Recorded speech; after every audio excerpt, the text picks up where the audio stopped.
But then the Christians would say Jesus was there from the beginning, before the time, from the time of Alpha, as they say.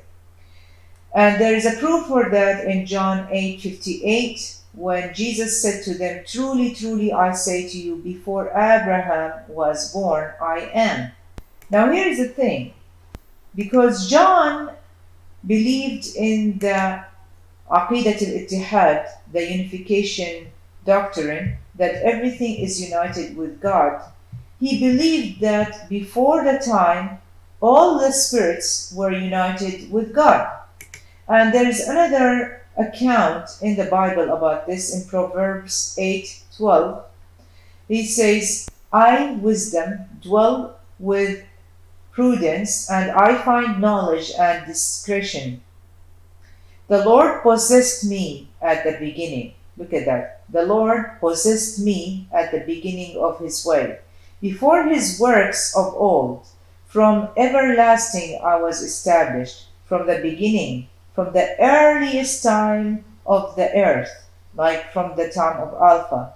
When there were no depths, I was brought forth, when there were no springs abounding with water. Before the mountains were settled, before the hills I was brought forth, while he had not yet made the earth and the fields, nor the first dust of the world. When he established the heavens, I was there. When he inscribed a circle on the face of the deep. When he made firm the skies above. When the springs of the deep became fixed. When he set for the sea its boundary, so that the water would not transgress his command. When he marked out the foundations of the earth, then I was beside him as a master workman, and I was daily his delight, rejoicing always before him. That shows that there were some sects of the Jews who believed in Aqidat al-Ittihad wal-Hulul, who believed in the doctrine that Allah can take a form of a physical form, can take a form of a human, or can unite with his creation. Also in Psalms 2:7, when David said, "I will surely tell of the decree of the Lord. He said to me, you are my son, today I have begotten you. I have begotten you." Now here's the thing. In Islam, we don't have that thing, but we have what is called Hadith Qudsi. That means Allah subhanahu wa ta'ala speaks on the tongue of the Prophet Muhammad sallallahu alaihi wasallam. So whenever we see a hadith says Allah said, and then he says I, that means Allah subhanahu wa ta'ala is speaking on the tongue of the Prophet Muhammad. That doesn't mean that Allah has came upon Prophet Muhammad. No, that means Allah subhanahu wa ta'ala sent the message to Jibreel alayhi salam, or through Jibreel alayhi salam, Gabriel, peace be upon him, to Prophet Muhammad sallallahu alaihi wasallam to speak on the tongue of Allah subhanahu wa ta'ala.